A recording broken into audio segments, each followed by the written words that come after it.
Bismillahirrahmanirrahim. Assalamualaikum warahmatullahi wabarakatuh.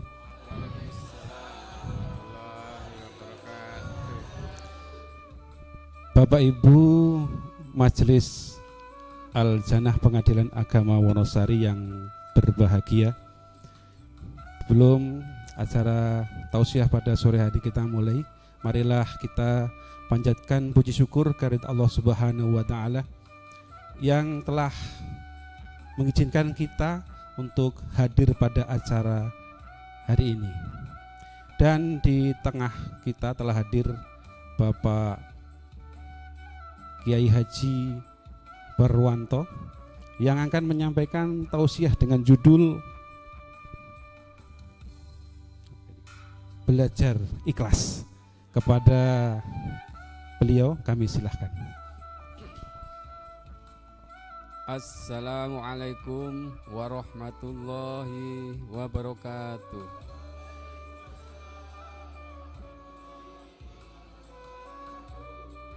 Alhamdulillahirabbil alamin wassalatu wassalamu ala asrofil mursalin wa ala alihi wa ashabihi ajmain. Rabbi shrah li sadri wa yassir li amri wahlul 'uqdatam min lisani yafqahu qawli. Amma ba'd. Yang kami muliakan Bapak Ketua Pengadilan Agama Wonosari, Bapak Wakil Ketua Pengadilan Agama Wonosari, Ibu dan Bapak Hakim, Bapak Panitera, Bapak Sekretaris, pejabat fungsional struktural Pengadilan Agama Wonosari, dan semua karyawan-karyawati yang saya cintai. Marilah tidak henti-hentinya kita selalu memanjatkan puja dan puji syukur kehadirat Allah Subhanahu wa taala yang telah memberikan beberapa nikmat, antara lain nikmat iman, nikmat sehat, dan juga nikmat sempat, sehingga pada sore hari ini kita dapat berkumpul, bertemu dalam rangka kita saling mengingatkan, take and give, saling sharing dan sebagainya. Ya. Sholawat dan salam semoga tercurah kepada junjungan Nabi besar Nabi Muhammad Sallallahu Alaihi Wasallam. Bapak-bapak, ibu-ibu jamaah Mushola Al-Jannah yang saya hormati, sebagaimana telah disampaikan oleh MC bahwa topik kita sore hari ini adalah belajar ikhlas. Ini kita baru tahap belajar. Ini saya pakai contekan ya, karena al-ilmu nurun. Ilmu itu kalau nurun itu bahasa Jawanya itu nyontek. Nah, Bapak, Ibu-ibu, kita semua sudah tahu bahwa dalam agama Islam ikhlas itu merupakan perkara yang sangat penting. Semua perkara itu mesti diawali dengan ikhlas. Bahkan amal kita kalau tidak didasari dengan ikhlas itu akan tertolak. Dalam hadis yang populer kita semua sudah hafal, innamal a'malu binniyat. Segala amal itu tergantung pada niatnya. Kemudian kalau kita lihat dalam Al-Quran, dalam surat Al-Bayyinah ayat 5, a'udzubillahi minasyaitonir rajim, wa ma umiru illa liya'budullaha mukhlishina lahuddina hunafa wa yuqimus sholata wa yu'tuz zakata wa dzalika dinul qayyimah. Ya. Jadi itu dasar kita beramal harus dengan ikhlas. Masalahnya kita melakukan perbuatan ya, itu motifnya berbeda-beda. Kita bekerja tentu punya motif ya. Kita belajar kita punya motif tertentu. Kita apalagi pergi ke masjid dan sebagainya. Itu semua pekerjaan itu ada motifnya. Nah, ikhlas ini adalah merupakan syarat diterimanya amal. Saya ilustrasikan sebuah cerita, yang cerita ini mungkin bersifat imajiner, tapi ini sudah populer ya. Ceritanya Amin dengan Amir. Amin dan Amir ini keduanya adalah seorang santri dari seorang kiai. Pada suatu waktu Amin ini pekerjaannya petani, dia habis panen ubi. Nah, ketika panen dia ingat sama Pak Kiai, maka dibawakanlah Kiai tersebut ubi 1 karung. Dia berjalan kaki menuju rumah Pak Kiai dengan membawa ubi. Nah, langsung sampai di rumahnya Pak Kiai, ketuk pintu, assalamualaikum, dijawab waalaikumsalam. Pak Kiai tanya, loh, apa yang kamu bawa Amin, kok 1 karung sepertinya berat sekali sampai kamu mandi keringat? Ini Pak Kiai, saya itu barusan panen ubi kayu, saya bawakan Pak Kiai.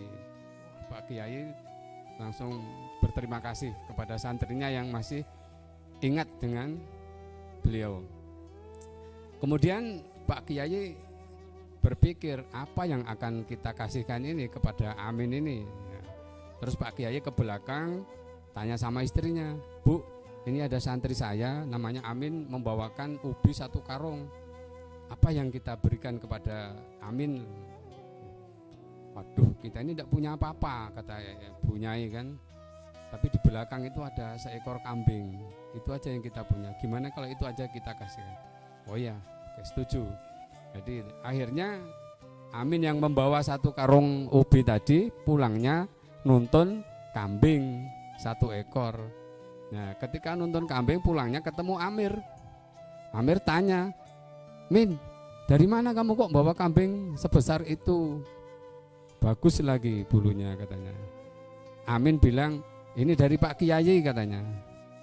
Kok kamu dikasih kambing sama Pak Kiai katanya? Lah ini tadi saya membawakan 1 karung ubi kayu, panen sendiri saya bawakan. Akhirnya pulanglah Amin. Nah, si Amir berpikir, wah ini Amin saja membawa ubi kayu dikasih kambing, wah saya tidak mau kalah, saya juga mau bawakan Pak Kiai.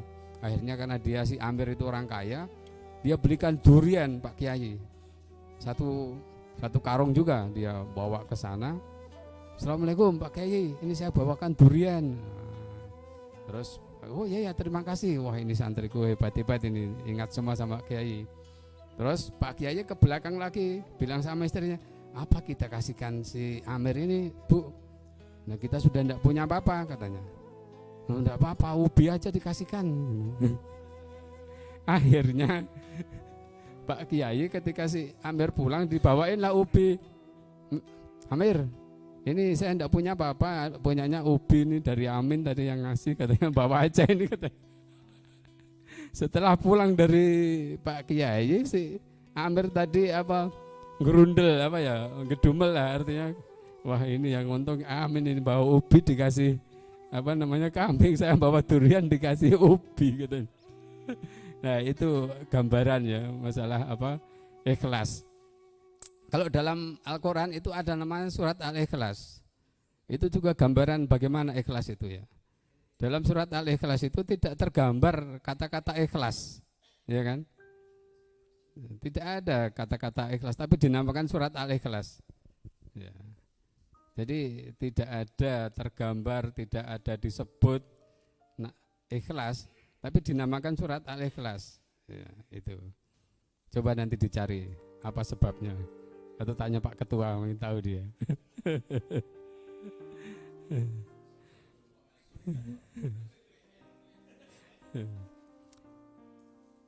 Kata-kata ikhlas ini sebenarnya hampir setiap hari, bahkan setiap lima waktu ya kita deklarasikan di hadapan Allah Subhanahu wa taala. Minimal dalam doa iftitah kita selalu sebut inna sholati wa nusuki wa mahyaya wa mamati lillahi rabbil alamin. Sesungguhnya sholatku, ibadahku, hidup dan matiku hanyalah untuk Allah. Ya, itu tiap hari kita selalu membaca itu. Nah, ada kata-kata lillahi. Ya. Dalam Al-Quran kalau kita teliti, kata lillahi itu mengandung 3 arti. Yang pertama adalah ikhlas karena Allah, kemudian yang kedua ikhlas untuk Allah, dan ikhlas atas milik Allah. Terus apa bedanya? Ya. Apa bedanya ikhlas karena Allah, ikhlas untuk Allah, dan ikhlas atas milik Allah?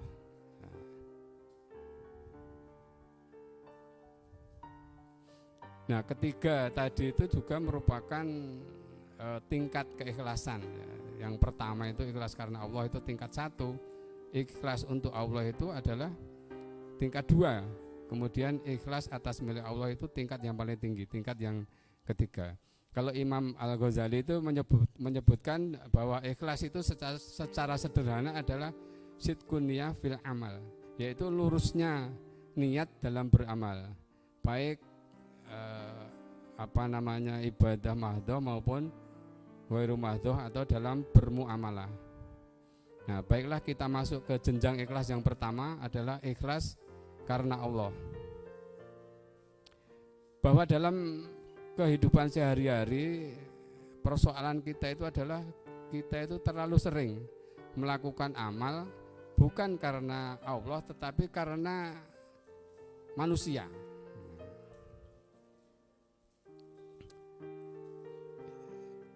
Dan kita tahu bahwa musuh terbesar ikhlas itu adalah pamer atau riya.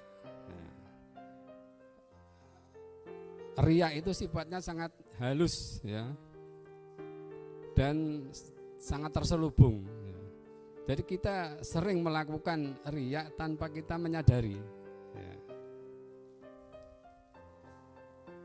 Jadi gampangnya riya itu kita mempertontonkan kesalahan kita, kebaikan kita, ya. Itu.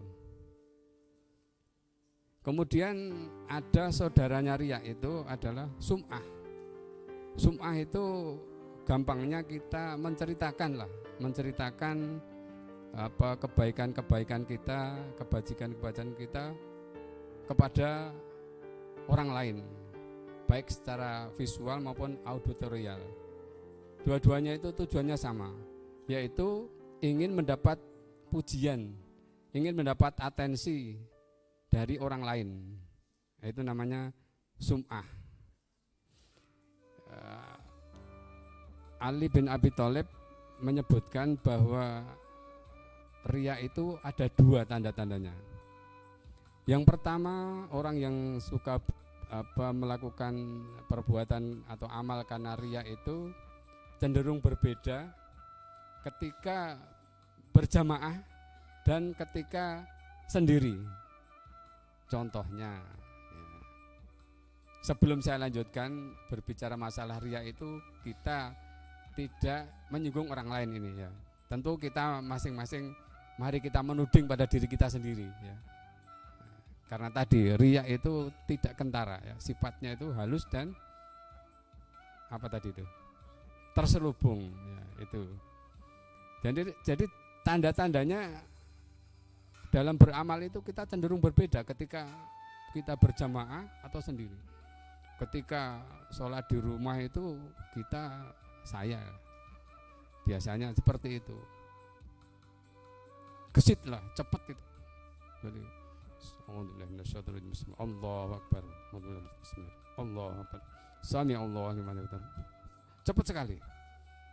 Nah, ketika kita sholat secara berjamaah, kita cenderung ingin dilihat orang, ingin dipuji orang. Allahu Akbar.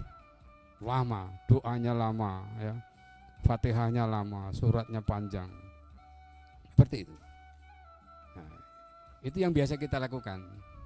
Nah, kemudian ciri yang kedua adalah orang yang sukaria itu adalah dia semangat kalau dipuji. Dan sebaliknya, dia akan turun semangatnya ketika tidak mendapat atensi atau pujian dari orang lain. Bahkan apabila dicibir atau dicela sama orang lain cenderung mutung. Nah itu. Nah, mari kita berhati-hati. Kalau kita ada salah satu dari sifat tadi, ya, kita berarti termasuk itu tanda-tanda tadi ya, sedang riya ya. Semestinya kalau beramal secara ikhlas itu mau dipuji, mau tidak ada pujian ataukah dicibir orang, kita tetap semangat. Tapi namanya manusia, kita itu memang butuh pujian untuk menyemangati kita. Itu adalah manusiawi ya. Nah, kemudian musuh ikhlas yang kedua menurut Imam Al-Ghazali adalah ujub. Ujub itu apa? Sederhananya ujub itu merasa paling sempurna, merasa paling suci ya. Merasa kita yang berhak masuk surga, orang lain tidak, dan cenderung merendahkan orang lain. Nah, ini sifat ujub ini. Nah, ini yang perlu kita hindari. Nah, itu adalah yang pertama tadi adalah ikhlas karena Allah. Kemudian apa itu yang kedua, kategorinya tingkatan yang kedua itu adalah ikhlas untuk Allah. Terus apa yang membedakan ikhlas ya, karena Allah dengan ikhlas untuk Allah? Pada dimensi tingkat pertama tadi kita baru terbebas dari sifat riya, sum'ah dan ujub. Tetapi kita belum bisa membebaskan diri dari kepentingan-kepentingan dalam beramal terhadap Allah ya. Betapa sering kita beribadah itu kita berorientasi untuk memenuhi hasrat dan kepentingan kita. Contohnya kita sholat duha, kita punya kepentingan supaya utangnya lunas, supaya rezekinya melimpah. Kita sholat tahajud supaya jodohnya cepat. Nah, itu seperti itu, dan juga masih banyak lagi. Tentu hal itu tidak ada yang salah ya. Dengan model ibadah seperti itu tidak salah. Karena apa? Allah Subhanahu wa taala juga dalam banyak ayat itu menstimulasi kita untuk bertransaksi kepada Allah. Tetapi model ibadah yang seperti itu tidak akan bisa mendewasakan kita. Karena ketika kita beribadah dengan penuh kepentingan, bertransaksi kepada Allah, ujung-ujungnya kita akan merasa kecewa ya, manakala permohonan kita itu tidak sesuai dengan yang diharapkan. Ketika kita minta rezeki kita berlimpah, Allah tidak menjawab, Allah malah memberikan kita rezekinya sempit. Nah, gimana Pak Husein? Ini contekannya ada ini, masih panjang ini contekannya ini.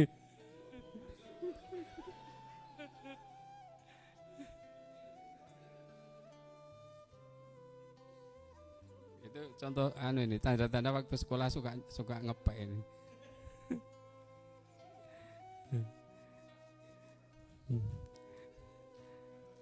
Kita lanjutkan tanda ikhlas pada dimensi kedua ini.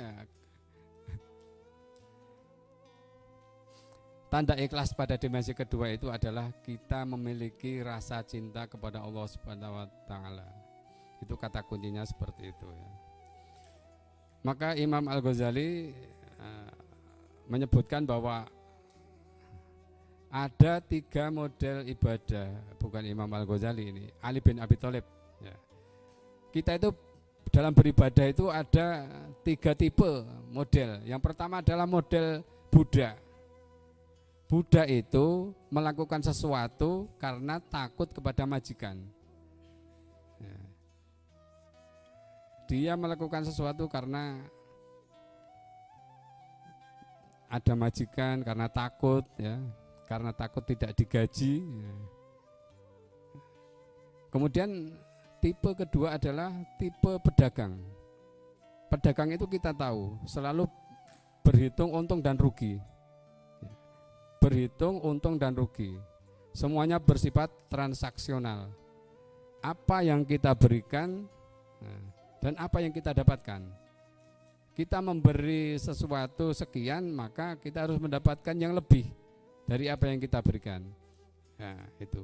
Demikian juga tadi yang saya katakan, tipe budak itu dia beribadah kepada Allah itu karena takut, takut nanti masuk neraka ya, dan sebagainya. Demikian juga tipe pedagang beribadah karena ingin mendapatkan surga dan tidak mau rugi nanti dapat neraka. Nah, itulah jenis-jenis ibadah pada umumnya yang apa namanya model seperti itu, yang apa tingkatan seperti kita itu paling ya seperti itu, belum bisa mencapai yang tipe yang ketiga. Nah, model ibadah yang ketiga yaitu ibadahnya orang yang merdeka. Orang merdeka itu beribadah bukan karena takut atau karena transaksional, tapi beribadah karena rasa syukur dan cintanya kepada Allah Subhanahu wa taala. Jadi syukur itu berada dalam kesadaran di sini, kemudian melahirkan rasa cinta di dalam hati dan diejawantahkan dalam amal perbuatan. Kalau kita baca-baca hadis itu, Rasulullah itu mengkategorikan ada 3 tanda orang yang mencintai. Nah, ini bisa kita terapkan dalam segala subjek ya dan kehidupan sehari-hari. Tanda-tanda orang yang mencintai itu yang pertama adalah senang berbicara dengan orang yang dicintai. Ya. Kalau tidak percaya tanya Mas Mariono. Mana Mas Mariono? Mungkin kita yang tua-tua ini dulu ini kita ibaratkan ada remaja lah, katakanlah dulu ketika kita jatuh cinta ya, kepada seseorang, itu tentunya kita juga selalu ingin berbicara ya, dengan orang yang dicintai. Kalau dulu belum ada WA, jadi surat cinta itu dibaca berulang-ulang.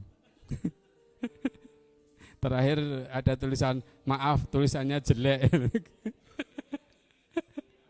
Ya, kalau sekarang selalu ingin berbicara dengan yang dicintai. Oh, kalau sekarang itu pakai WA kan, dibaca diulang-ulang, selalu dilihat HP-nya kok belum ada WA dari si dia ya. Nah, selalu ingin bicara. Ini kok belum ada telepon, ini sudah habis isya kok belum ditelepon. Nah, gelisah kalau belum ditelepon ya.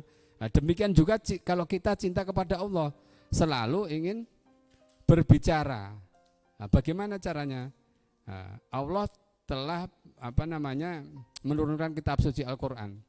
Kitab suci Al-Qur'an itu adalah kalamullah, kalamnya Allah ya.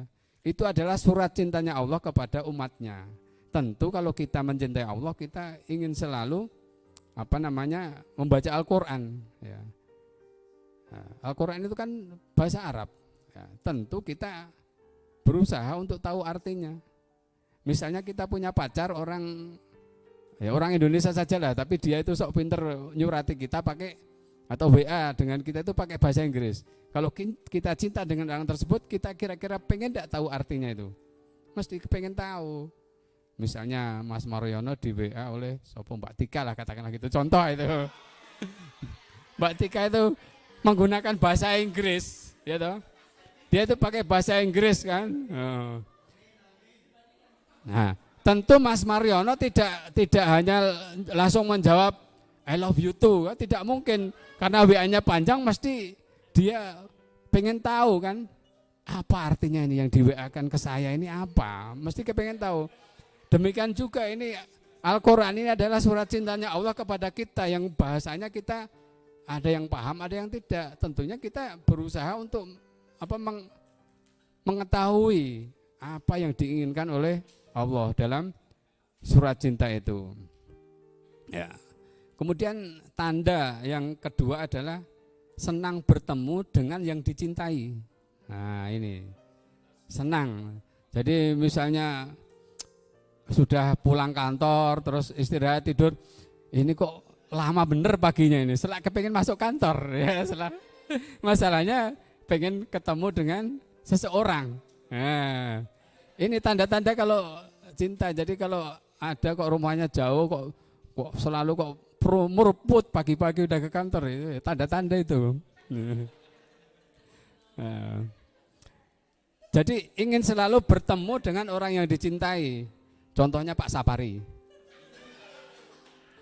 Pak Sapari itu pokoknya biar malam biar apa pulang pokoknya mulai, entah lewat mana, entah lewat Ngororo atau lewat mana, mesti mulai pokoknya, mesti pulang, mesti pulang.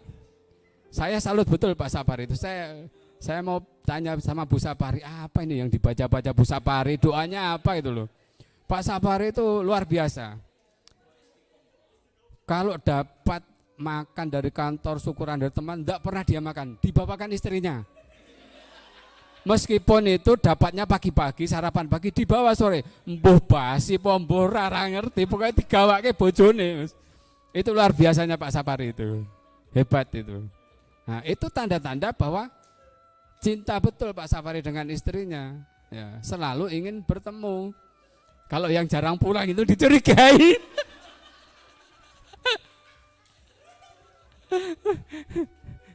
Yang jarang pulang itu perlu dicurigai. Siapa yang jarang pulang di sini? Pak Khairil? Atau saya sendiri? Ya itu. Jadi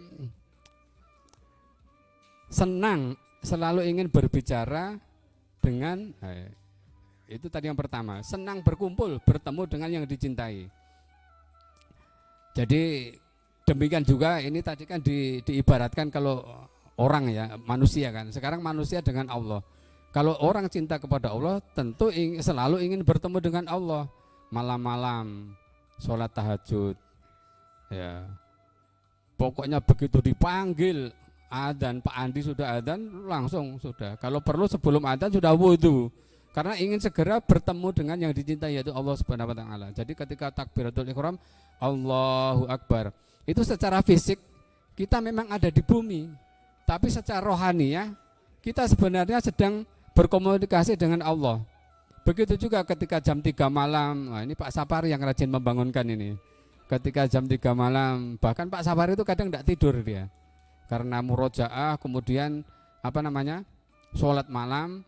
Nah itu betul-betul luar biasa. Jadi dia hebat lah, artinya selalu ingin berkumpul, bertemu dengan yang dicintai ya, sholat. Nah, itulah media kita untuk bertemu dengan Allah, itu adalah dalam sholat ya, dan munajat kita. Kemudian ini banyak materinya, saya singkat saja lah, nanti setelah Mbak Puji kan yang gelisah. Yang ketiga adalah tandanya menyenangkan orang yang dicintai ya.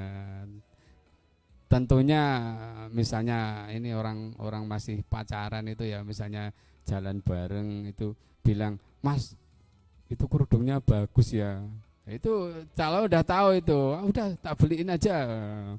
Kemudian tahu ini apa yang dicintai ini kesenangannya, misalnya makan brownies, katakanlah begitu ya, bawainlah brownies.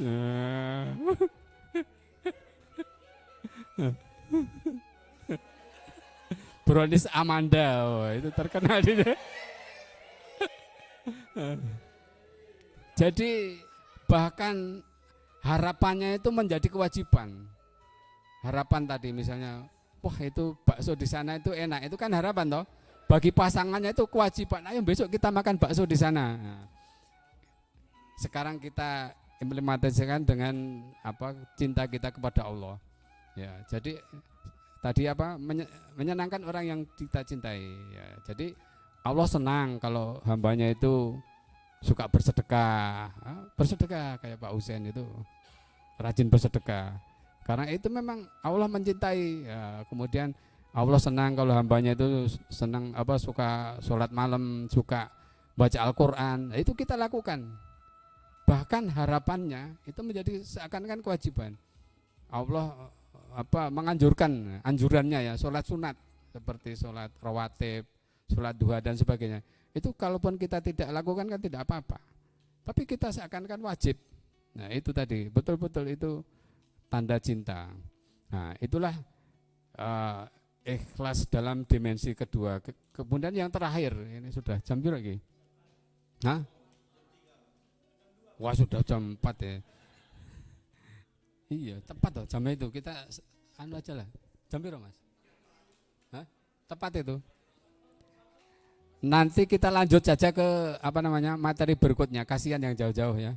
Barangkali ini masih satu materi ini.